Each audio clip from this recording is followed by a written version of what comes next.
Greetings, ladies and gentlemen, distinguished guests, colleagues, and friends.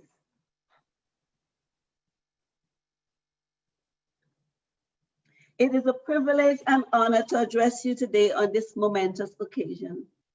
I am expressing my sincere thanks and appreciation to RNAO members who have supported me as your president over the past 2 years. I have witnessed your compassionate, courageous, selfless, committed, and competent work. I have witnessed your giving of yourselves, your knowledge, skills, and abilities you apply in your work with patients and families. You have inspired and challenged me, and I have learned a lot from you. My largest satisfaction as president has been to meet with you, our members, during the fall tours of 2018 and 2019 and other visits. I enjoy meeting with you across this province where you live and work. I visited many regions and chapters such as Region 10, 11, 8, 7, 6, 5, and 4. If I did not meet you in your regions or chapters, I've connected with you during the assembly meetings. You are amazing, and you will remain in my heart forever. I am also inspired by the thousands of people who have been in recent weeks in the street, in the media, and everywhere else fighting against racism for equal for all. I am so proud to be a Black woman and president of RNAO, and an organization that truly believes we need to be drivers of positive and sustained change for future generations.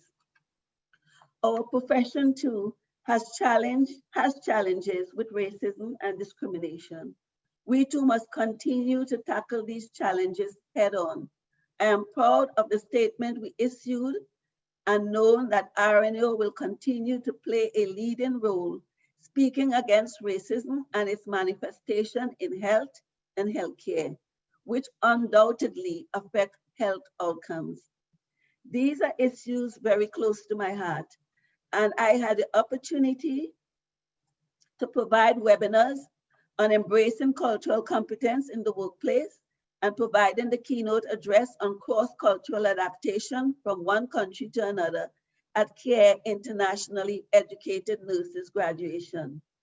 I thank Dr. Vanessa Borowski, former past president, for her support and guidance, and our CEO, Dr. Doris Greenspan, members of our board of directors, RNAO staff for their support over the past 2 years.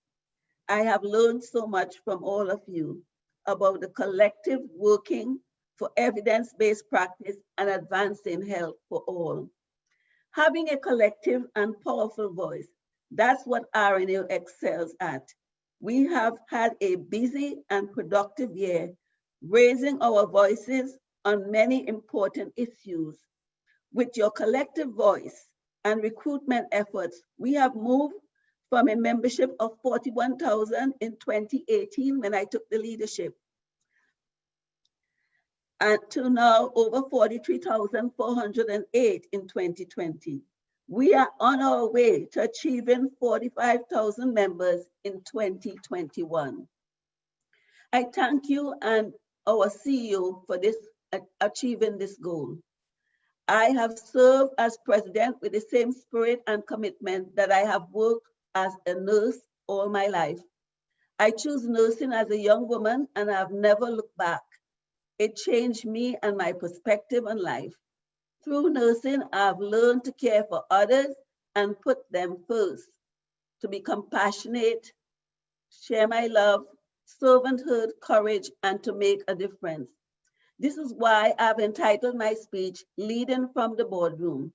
This title implies leading with integrity and moral courage inside and outside the organization, adhering to values, strategic directions, ethical codes, fostering the culture of RNAO, and leading by example. These are the values we convey in our meetings with numerous politicians.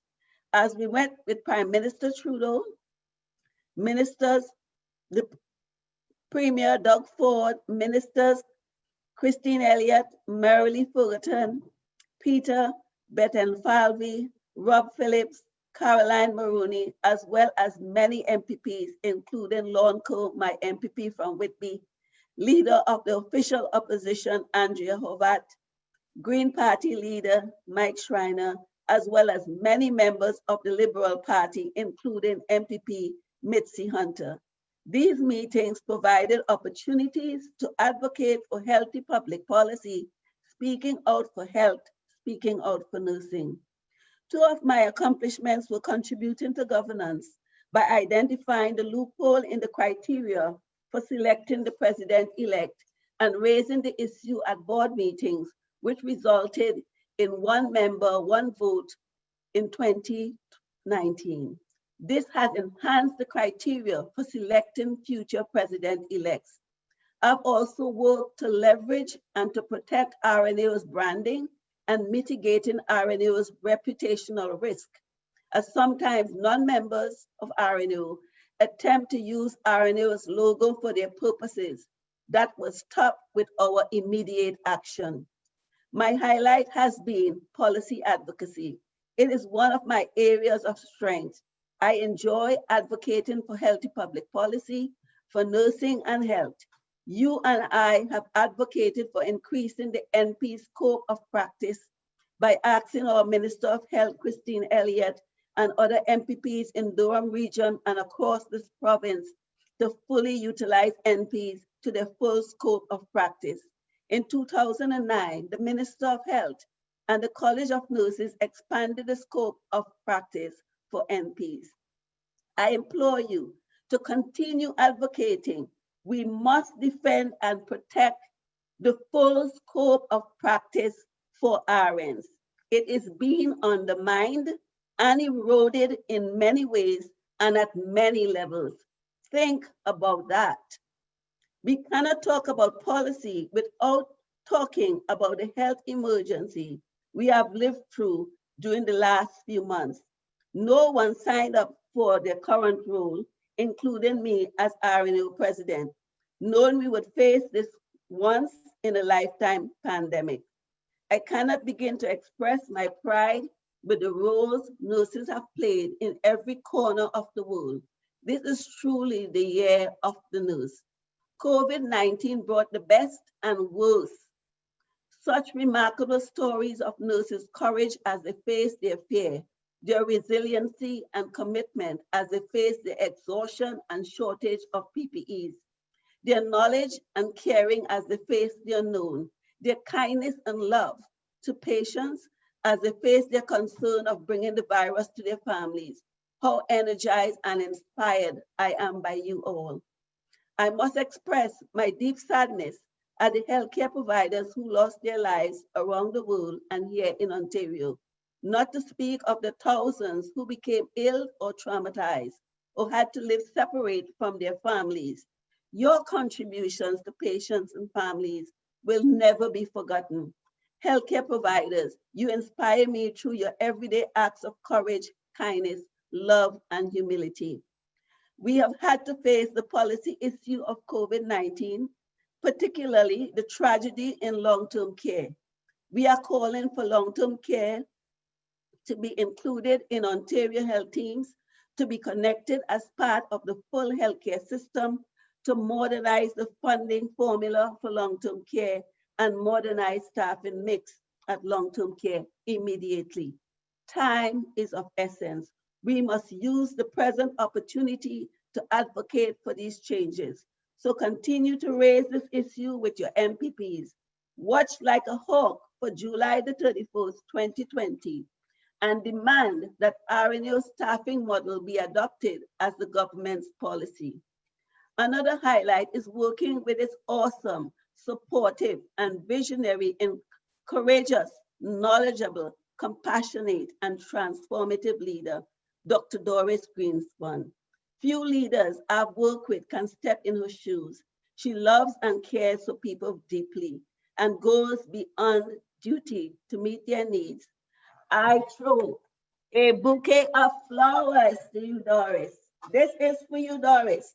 Bouquet of flowers for you, Doris.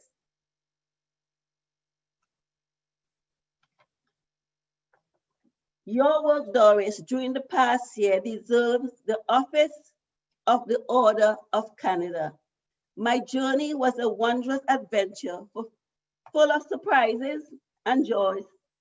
Let us remember that we are always influencing others by our words, behaviors, and actions. Sometimes we may be misunderstood, but take courage and press forward for what is right, just, and honorable. I challenge you to continue on the path of growth, career development, policy advocacy, creation of new resources with enthusiasm and wonderment. I would like to honor two influential women, my mother who told me I can do anything I set my mind to do, and I believed her. And the other is Dr. Helen Glass. She was the coordinator of graduate studies when I went to do my master's in Manitoba.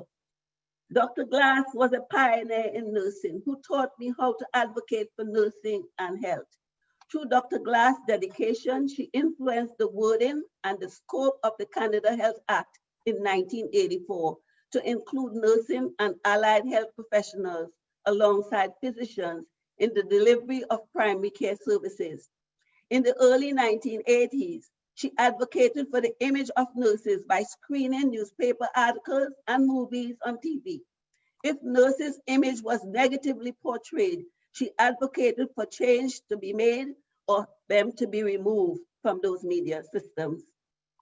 Lastly, I thank Almighty God for the strength, the health, the wisdom, and the grace to fulfill my duties of this presidency.